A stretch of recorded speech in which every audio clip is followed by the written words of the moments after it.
Maging ang pambansang pulisya ay nakahanda na rin para sa halalan sa Lunes. Ayon sa Philippine National Police, nailatag na ang lahat ng mga hakbangin upang matiyak ang maayos at mapayapang pagdaraos ng midterm elections. Si Alvin Baltazar ang ating tagapagbalita. Handa na ang lahat para sa Philippine National Police kung pag-uusapan ay ang ipatutupad nitong mga hakbanging panseguridad para sa araw ng Lunes na halalan. Sinabi ni Deputy Chief for Operations, Deputy Director General Ajer Ontog, na naibigay na nila sa mga regional offices ang mga kailangan nitong suporta, resources at dagdag na tauhan, kaya't ang inihintay na lamang nila ang eleksyon Mayo at 13. Nasa mga commander na anya ang bola kung paano epektibong ipatutupad ang inilatag nilang plano para sa Lunes. Ako po ay I am of the belief that we are ready and para bang sa basketball din yan, palagi kong binabalik sa basketball.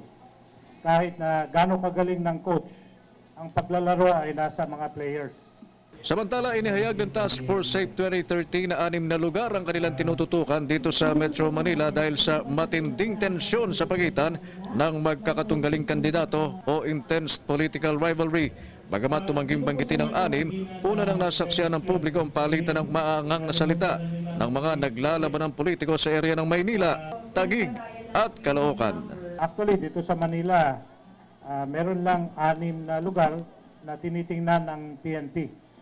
At pasensya na po kayo, hindi namin pwedeng sabihin ito, pero handa po ang ating pang tugunan kung anumang problema meron dito. Pero higit sa Metro Manila, binigyan din ng opisyal na mas tutok sila sa pamamayagpag ng private armed group sa ibang mga area ng bansa, gaya ng ARMM.